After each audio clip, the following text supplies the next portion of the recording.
Okay, well, Mark is going to keep an eye on sound levels during this, so let's see if we can present a coherent show.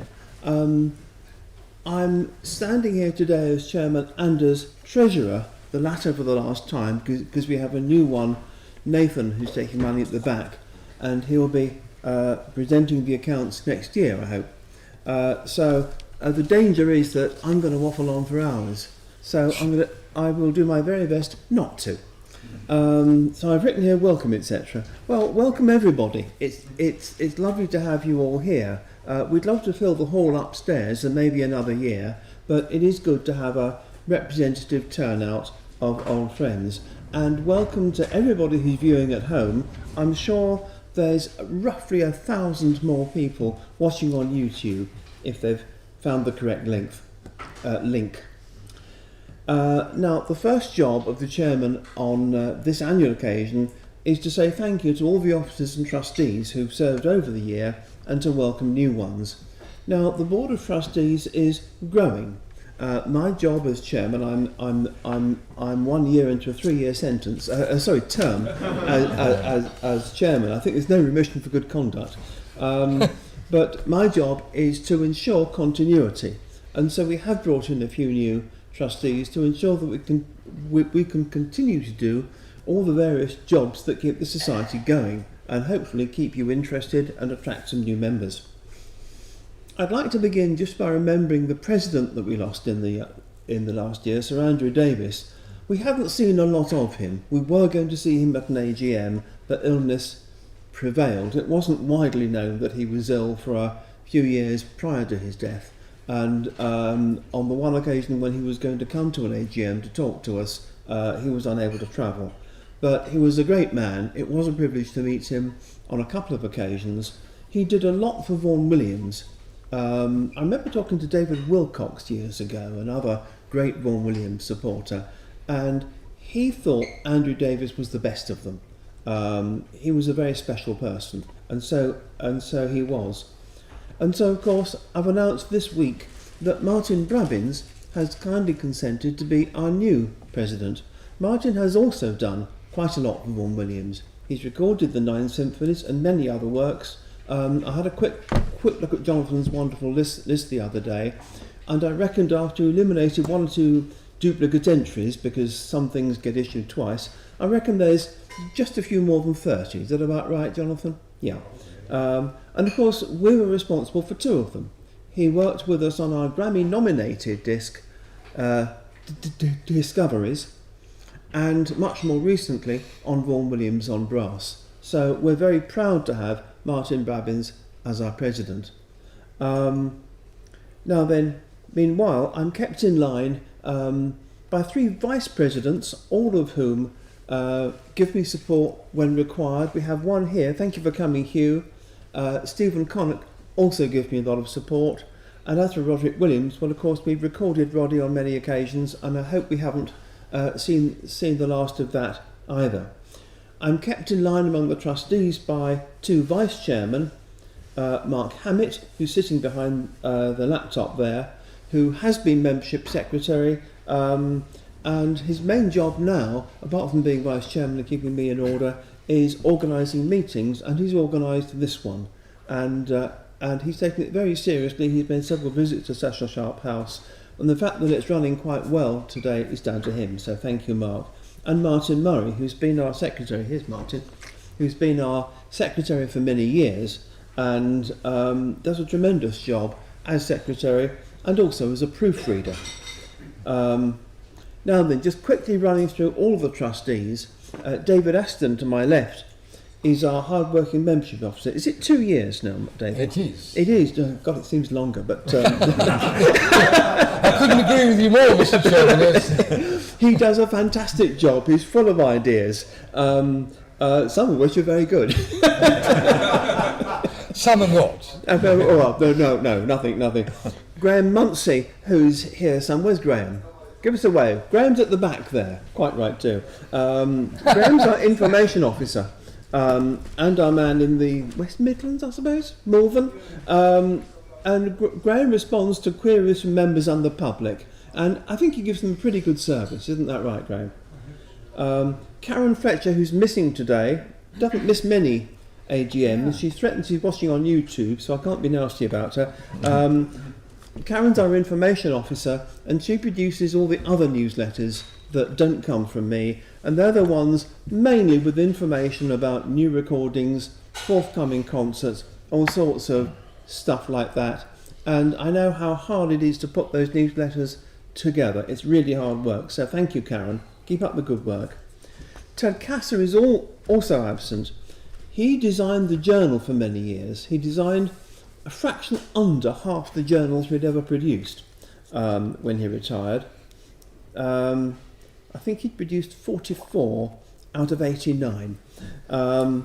He continues as webmaster, and we wish him well and thank you for all that effort, Tad. Now, William Headley is here. William, give us a wave. Give everybody a wave. That's William. William Headley is the journal editor, and he hadn't been to an AGM for about 10 years because he lives in the wilds of southern France, but does a fabulous job with the journal, I think. Gay Hadley, give us a wave, Gay. Where are you? There we are, in the sweatshirt. She produces our merchandise, and there's lots of it for sale at the back. Andrew Green, also absent, sent apologies, organises our Zoom evenings and the series of monthly interviews. And I think most people are looking at those. I think they're brilliant. We've launched one this week. No sooner had we appointed a new president than Andrew said, OK, let's do another interview with Martin Brabbins. And lo and behold, there was one. And very good it was too. Jonathan Pearson. Give us a wave, Jonathan. That's Jonathan, sitting there with Alison. He maintains both a collection and a database of complete recordings. And we update the database online, once or twice a year? It's usually after our trustees meeting, so about 3 times a year. Yeah, about 3 times a year. And that's a fabulous source of reference. I keep a copy of it on my PC at home, and I must be in it, no, not daily, but certainly I'm in it weekly to find out what's going on there. It's a really important reference source. Ron Grames is also not here because he lives in St Louis and is responsible for a lot of what you think are spelling mistakes in the journal, and in some of the CD booklet notes, because he writes in a language known as American English. But Ron's a super guy. He's extraordinarily knowledgeable about Vaughan Williams. He's prepared several of Albion's archive issues. That's not his only speciality. He also writes a lot of the CD reviews that you see in the journal. And so Ron's a great colleague. He's a great Albion colleague and a great Vaughan Williams trustee. And so I'm very proud to have Ron as a fellow trustee, and thank you, Ron, if you're watching. Malcolm Riley, also absent today. He's got a Monteverdi Vespers to see to tonight. He's also working closely with me on Albion recordings and actually appears as an artist on Royal Throne of Kings, which, if you haven't bought already, please do so. And last but not least in the Albion lineup is man called William Vaughan. Give us a wave, Will. That's Will. Now, you all know who Will is, unless you're completely immune to the music, because we've done... How many CDs have we done together? Was it 17? We've done 17 CDs together, Will and I. We are old troopers. Which is a bit worrying, because he's the same age as my daughter, but let's not go there. But anyway, you'll hear more of Will later. Then we've got some new trustees. My first job as chairman was to find a new treasurer. So Nathan, give us a wave, Nathan. That's Nathan Steele. He's a chartered accountant, and he's taking on the role of treasurer. We haven't really got him up and running yet, and we need to fix a date to start the handover process. We've got a lot of work to do, but we will get there. So this time next year, he'll be presenting the accounts to you. Paul Sarkic. Paul, give us a wave. There's Paul at the back there. Why do all the good people sit at the back? Well, it's been quite good people near the front, to be fair. Okay, Paul is now designing and setting the journal. I think there's a subtle difference between the two, but both jobs are being done brilliantly. Number 2, if you're watching, number 2 may be a little bit late. We're now 10 days into October. We haven't sent it to the printer yet. If it's going to be printed in October, it's going to be a close-run thing, I think, because the printer needs about a fortnight's notice. So just expect a few days hold up before the journal hits your mat. But it's a good one. I've seen it. And so Andrew is doing a brilliant job as proofreader, both for the journal and, of course, for CD booklets, as Martin also does. And Simon Wright also helps with proofreading. Simon Wright, who's not here today, has been, I think his technical job was head of rights at Oxford University Press. He's now retired from full-time work at OUP, and he's joined us as a trustee. He's doing some proofreading, but really he's with us for his deep knowledge of Vaughan Williams, and I think his understanding of copyright law, because otherwise I have to bother Hugh every time because we don't profess to understand it. And I think that's all the people I've got to thank. As regards trustees, I've got to thank you, the members, for staying loyal to us. Obviously, membership, well, not obviously, but what happened is that membership peaked more or less on Vaughan Williams' 150th birthday. 12th of October 2022 is when membership peaked. And since then, because of the publicity surrounding that birthday and that 150th year, and a lot of effort was made to celebrate that year in style, that did drive members to the society. Inevitably, some members don't stay more than 1 year. They pay a year's sub and then they, okay, well, we've been there, done that. But, and so it's only the people who are more deeply interested and in love with the music who will stay with us for the journey. And we're pleased that so many of you do. Membership has slightly slipped. We'll hear more of that from David in a minute. So thank you for continuing as members. We've lost one trustee, only one, John Treadway. Where's John? Hello, John. Thank you. John, you've been our man in East Anglia since the late 19th century, I think. Had another birthday, I agree with that. Okay. For many decades. And your great achievement, I think, not your only achievement, but your greatest achievement was the Woodbridge Chamber Concerts. Not least because you got me to come and give you a talk once. But no, that's not true. And Hugh and Steve. And you gave a pretty good talk yourself as well, I seem to remember. So, yes, thank you, John, for all you've done for Vaughan Williams in East Anglia and in Woodbridge and as a trustee over all these years. Now, I've got just a small offering for you here. Put the microphone down. I've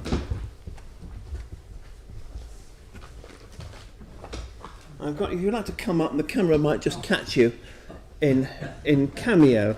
I've got you a few CDs, because I think you probably haven't got these. These are the newest ones. And I got you a bottle of, I'm not sure what that is, but enjoy it. It looks more than lemonade. It's Tesco's finest, I promise you.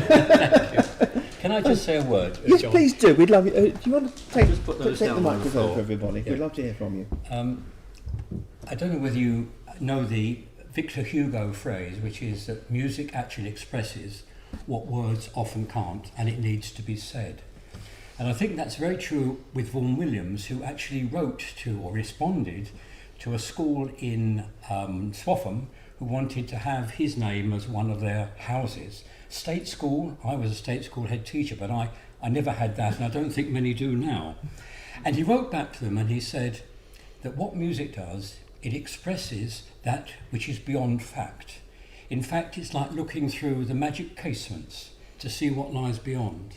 And that's what brought me to Vaughan Williams as a 15-year-old teenager.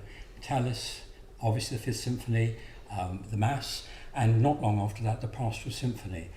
And I've always loved his music, and I'm sorry that he died just a few days after my 17th birthday, and I never got a chance to meet him.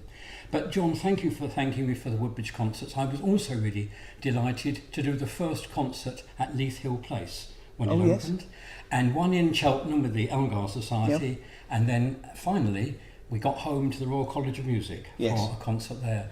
It's been a great pleasure to do it because I've had so much pleasure from his music, and I hope for many years, even at 83, I might still. Absolutely. Thank you very much, John.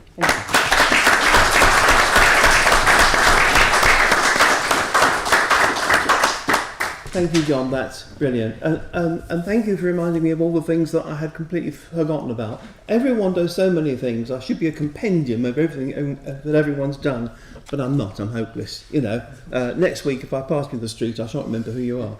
But then I do that. Don't do faces, but there we are. Okay, so thank you, John, and we wish you well in retirement, and I'm sure it's not a real retirement. Right, so I'd better report, Martin, you'll call me to order if I'm wrong. I'd better report briefly on Albion Records, hadn't I, since I'm on my feet. There's an article in the Journal saying a lot about what Albion Records has done over the last year. And boy, you've had newsletters from me, haven't you? Have I banged on a bit? Yeah, of course I have. So I'd better just, as it's an AGM, I will run through, but ever so briefly. I don't want to waste your time. In 23-24, we released the first Songs of Travel. This was an LP recital with, oh Lord, I should remember who's on it. I can't remember. Richard Stone and Richard Standen. Yeah. Thank you. Okay. It was the first recording of the Songs of Travel, all 8 of them. And of course they were presented in the wrong order because that's the order they were in Vaughan Williams' lifetime. So we didn't get to 9 until after his death. And these archive issues have gone fairly well. Archives are not popular with everybody, we know that. If I sell a Christmas CD, the audience is a bit different. But that first Songs of Travel was well received and has sold well. Then we get Portraits of a Mind. This was a fabulous recording that Will put together really with Alessandro Fischer and the Navarro Quartet. It was Wenlock Edge. We had the 4 hymns for tenor, viola and strings reorchestrated for the Wenlock Edge Forces, which is a piano quintet, really matching an arrangement that existed in 1925. I think probably Vaughan Williams made it and hasn't survived. And then of course we commissioned for the 150th anniversary a great work from Ian Venables called Portraits of a Mind, which was in homage to Vaughan Williams. And that honestly didn't sell as well as it should have done. It's a fabulous, fabulous disc.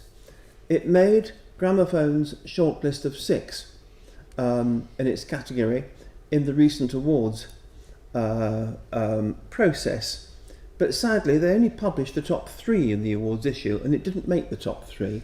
It seems quite a rushed process. We only found that it was nominated when we also found that someone else had won it, which seemed a bit unfair to me. I'd liked a few weeks to live in hope. But never mind, it was nominated because it's a great album. And we're recording with Alessandro Fischer again, and Penelope Thwaites. Give us a wave, Penny, come on. This is Penny Thwaites.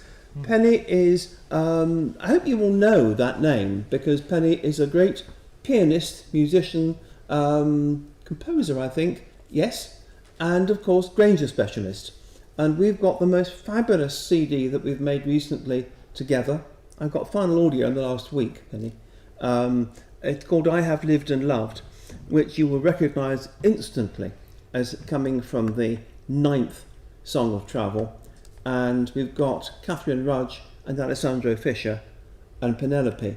And what a fabulous CD it is. I can't get through the last track without a hanky. And you'll find out why when you get to hear it, because I find it just so emotional.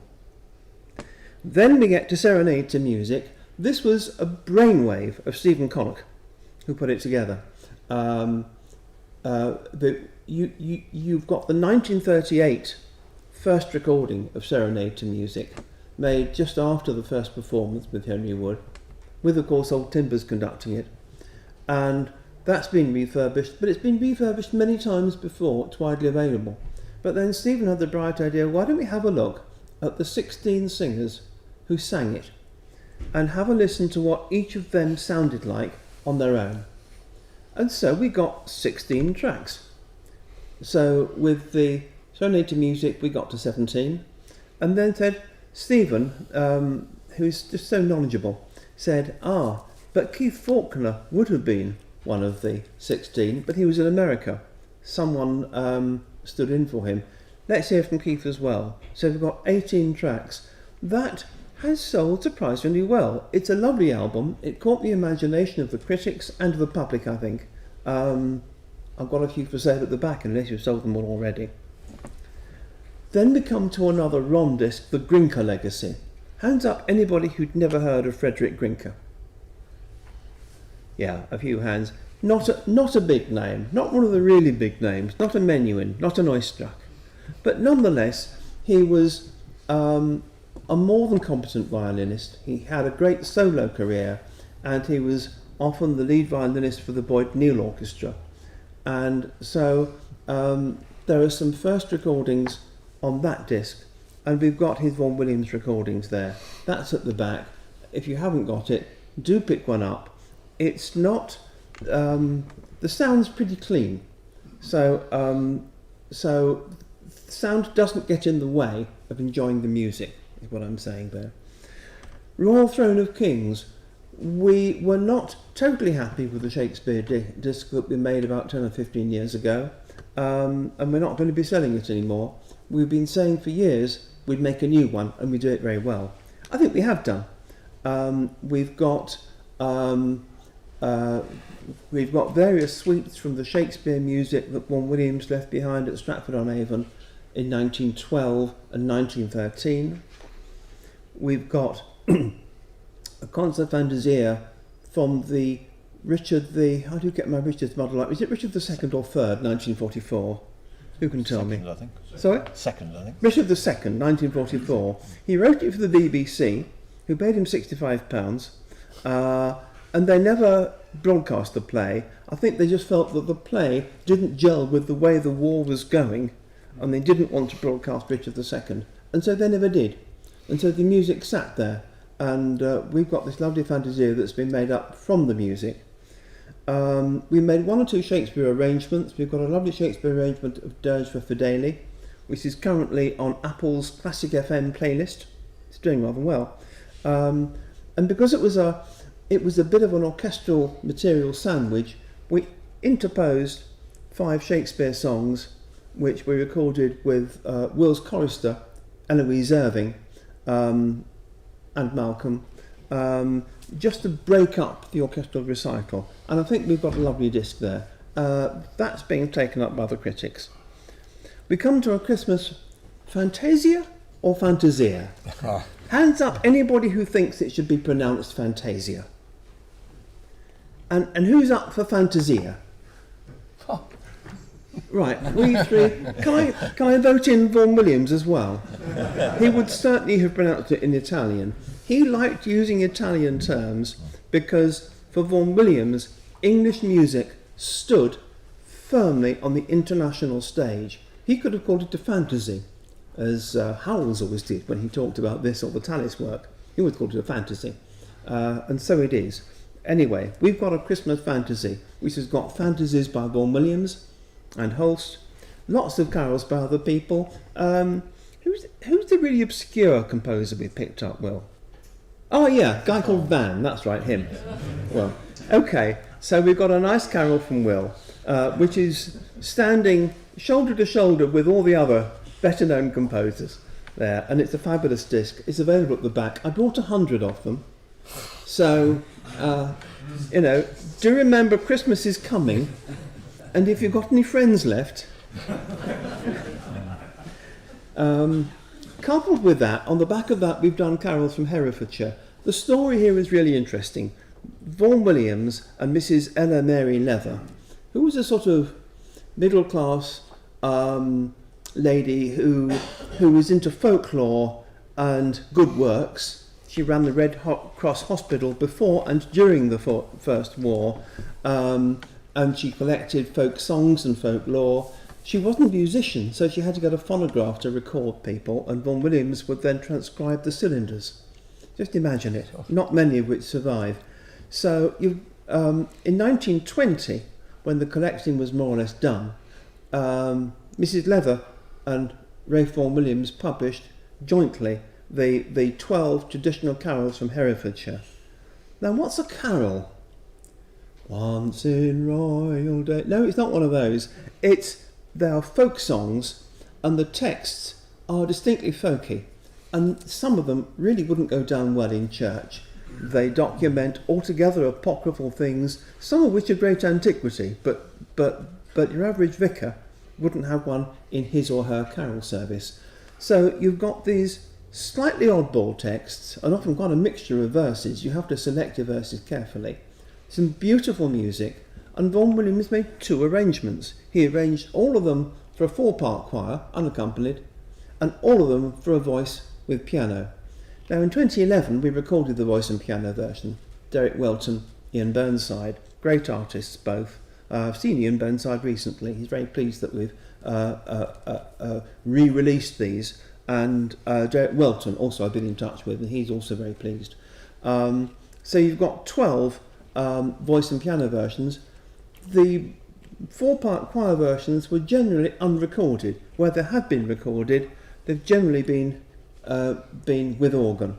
We've done all 12 without the organ, and so we've put together those 12 with the earlier 12 recordings, voice and piano, and you've got a 24-track Carols from Herefordshire, which I think is really rather a beautiful album. I do hope you're all going to enjoy it. I brought 100 of that one as well. So don't go home too lightly burdened.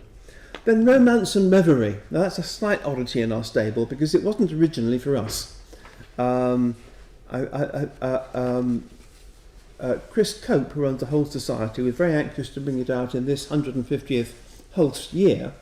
He was just 2 years younger than Vaughan Williams. And the label they were originally planning to release it with said, no, we can't do it till February. The booklet wasn't put together or anything. So Chris called me and said, look, John, do you think we can do this? Yes, of course we can. We can do anything, says me blithely. Well, it was quite a lot of work, but it was great fun. You've got some great stuff on this CD. It has got one Vaughan Williams work. It's got the Lark Ascending for harp and violin, an unusual combination, and it's a bit Marmite, love it or hate it. I think it's very nice, but some people just won't be able to live with it. You pay your money, you take the choice. There's some lovely stuff for violin. You've got stuff by Ethel Barnes. Sorry? Barnes. Ethel Barnes, thank you, without an E. Ethel Barnes, without an E. And Rebecca Clark. And, oh Lord. Who's the guy who died in 1906, age 30? I don't know. You've got some obscure composer. I've lived and breathed these composers for weeks, so I'm just going to... I'm sorry? William Hurlstone. William Hurlstone, who was a rising young star who just died young, a sickly child, and didn't make it beyond 30. He'd just been made a professor at the Royal College of Music when he died. So that's our entire stable for the last year. It's not a bad collection, is it? And then we've got I Have Lived and Loved with Penelope Thwaites and a couple of wonderful singers to come next year, and we've got more recording sessions lining up as we speak. Sorry, John, I think you missed out Hugh the Drover, didn't you? Did I miss out Hugh the Drover? I missed out Hugh the Drover, which is a fabulous release. It's been digitised once. It came out on LP. Pearl brought it out on LP, and Pearl was a label that believed in bringing out 78s with quite a lot of noise. They didn't want to throw anything away. But they did that 50 years ago. 50 years on, we're able to ditch a bit more of the noise without throwing out the baby with the bathwater. So we've got a new clean of Hugh the Drover, and I think it's pretty good. We've got some lovely tracks to go with it. For the first time, we recovered the libretto as recorded, and we had a job doing that because we tried to do it by listening. But if you ever look at the score of Hugh the Drover, you find that you've got endless bits of the chorus singing bits, scraps of the libretto that you just didn't know about. Some of those choruses are very complex indeed. In the end, we managed to find the 1924 Book of Words in the library. The library's been hit by a ransomware attack, that is the British Library, where Hugh Cobb used to run the music department, or the music manuscripts department, and they were just reopened enough to connect me with the original producer's book of words, Hugh.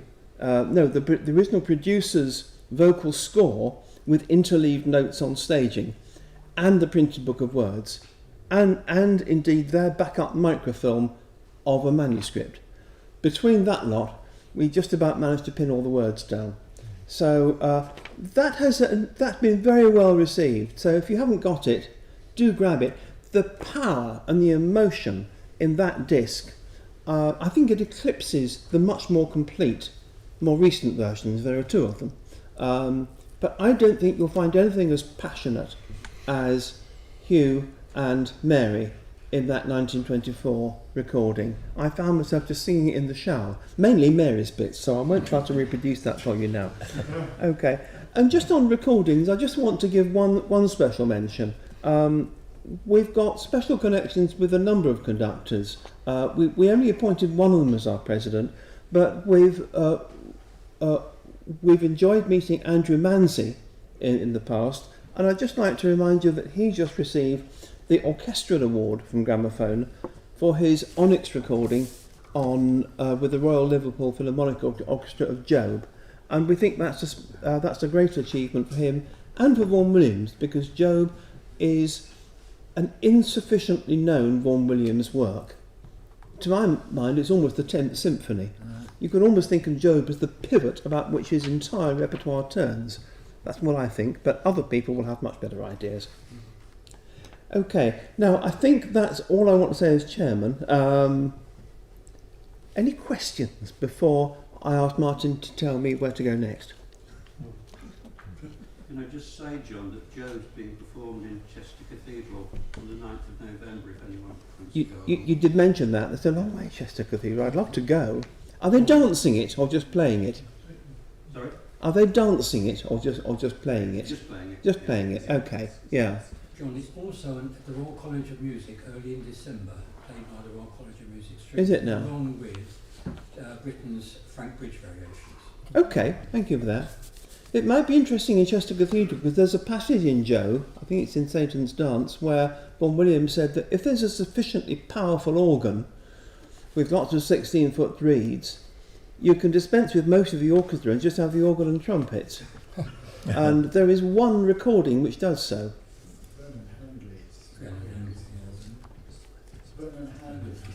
Did he do that? Yeah. There's one recent one that does it as well. Yeah.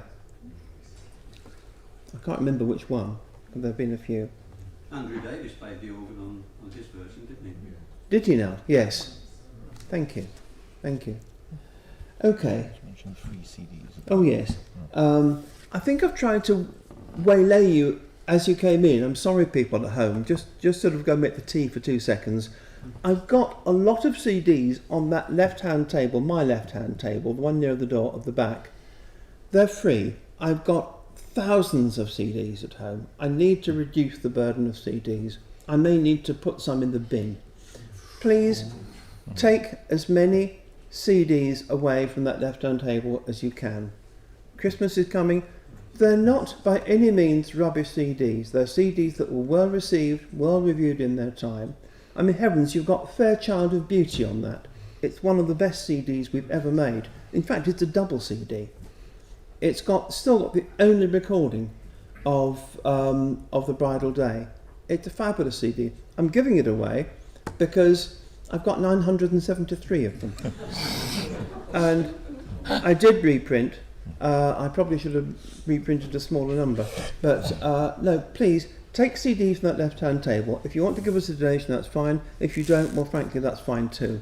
We're selling CDs on the right-hand table, and those are discounted to you here at £10. But don't tell anybody who's watching on YouTube, because I'm still charging them £10.99 plus postage. But there we are. Anything else I should have said? Does anybody want to tell me about something I should have said in my first chairman's statement to an AGM? I've only got 2 more to put it right. No. Okay. Martin, what should we do next? Shall we do the membership? Oh, thank God, I can sit down. Good, there we are. Thank you. Thank you very much indeed, John. Welcome everybody. It's nice to be here.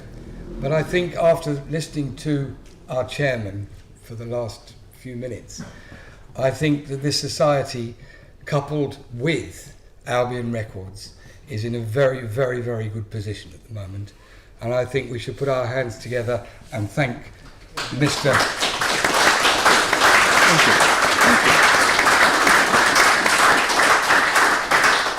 He, as membership officer, he keeps me on my toes, I can assure you. I have very little to report to you, really.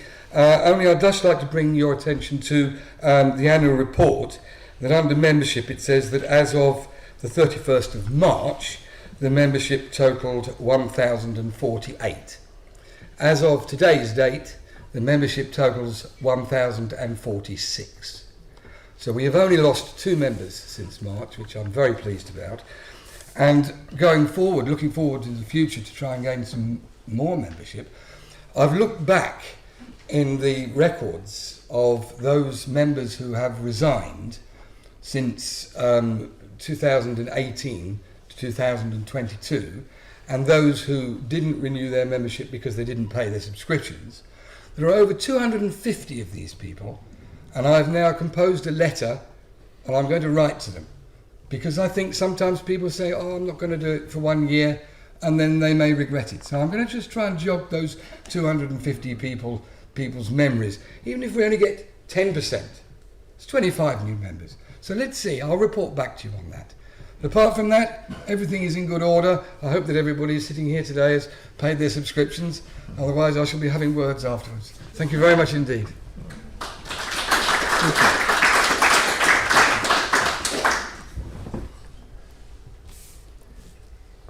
Right, any questions of David as membership officer? You all have contact with him. This is the chance to beat him up. Yeah, indeed. Serve him right, yes. Okay, no, thank you. Okay, it's now Treasurer's report, which sadly is still me. I said there was no remission. It has been 27 years, but there we are. Normally I bring spare accounts to this meeting, and the good news is that I did produce some spare accounts, and I think I know where they are. I think it's Tunbridge. I've got one copy of the accounts. I'll leave it on the table if you want to consult it. If you haven't, you were all sent them with a journal, unless you've joined much more recently. Brought one. Well, you've got an extra brownie point, but you don't get a discount. Okay, just running through briefly, subscriptions. Subscription income is about 25,000 a year, and that's about the same as last year. We get some gift aid recoveries on that of about £3,500. You only get gift aid on UK members who signed up for gift aid. We've got a couple of legacies this year, amounting to 3,000 in total.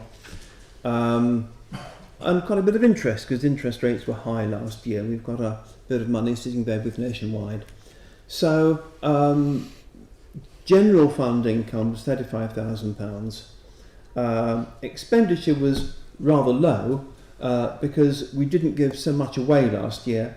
We gave £3,000 worth of grants, whereas in the 1,150,000 year we gave away rather more. So we actually came out with a surplus of £13,000. Now Albion, I'm finding it harder to sell CDs. People are streaming, but they're not paying so much for streaming. And so Albion Records continues to need money. We've got a few worthwhile projects left that's worth spending money on. So I'm probably going to ask the trustees to let me have some of that general fund surplus to support 1 or 2 upcoming Albion recordings.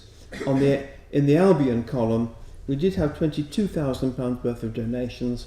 I think a straight £10,000 of that came from the Vaughan Williams Foundation. And the rest of it came from members and a few supporters who oddly are not members, but they're very welcome, thank you.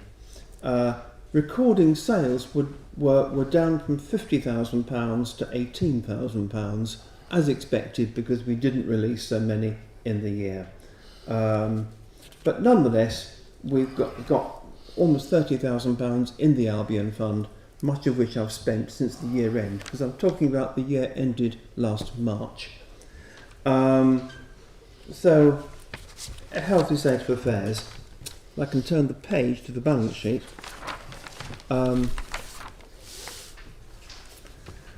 We've got £20,000 worth of work in progress, and that will mainly be recording costs that we've laid down when we haven't yet developed the CDs. And of course you've got some CDs in stock, but believe me, with thousands of CDs in stock, I put a nominal value on them because some of them are going to end up being crushed. I've got a little bit of gift aid tax due back, which I've probably recovered by now. I've got £89,000 in the bank, which was up from just under £80,000 the previous year. So although the trustees keep telling me to spend money on Albion, I've honestly not done a good job. We've still got money in the bank. What I'm really saying is we're fairly comfortably funded. We do have to keep going out and raising money. I can't justify spending £20,000 on an Albion recording just from reserves. I do have to go out and raise some money to justify it. Because if I spend £25,000 on the biggest recording, it might sell £5,000. That's the sort of statistics I'm looking at. And it's a bit worrying. So net assets, £105,000 between the Society and Albion. We've been in a parlour state a very long time ago. In the late 20th century, about 97, 98, we were close to the edge of insolvency, and we are now very solvent. So thank you for all your support as members. Thank you people watching YouTube at home. Thank you if you're a regular Albion supporter, because that's so much appreciated. I'm finding that as people, our members get older, the proportion with CD players becomes smaller because younger people like streaming, and I've just launched 2 Christmas CDs in the last week, and yes, I needed the car to drive to the mailbox, but I think 5 years ago, 10 years ago, I'd have probably posted 4 times as many. So we just have to live with diminishing returns and a system that's weighted really against classical music of any description. So that's where we are.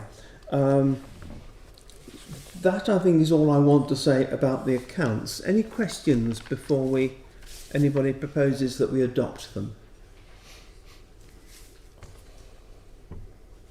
No more for any more. You're all a very quiescent lot. I was hoping for a little bit of umpapa here, a little bit of combativeness. No, you're...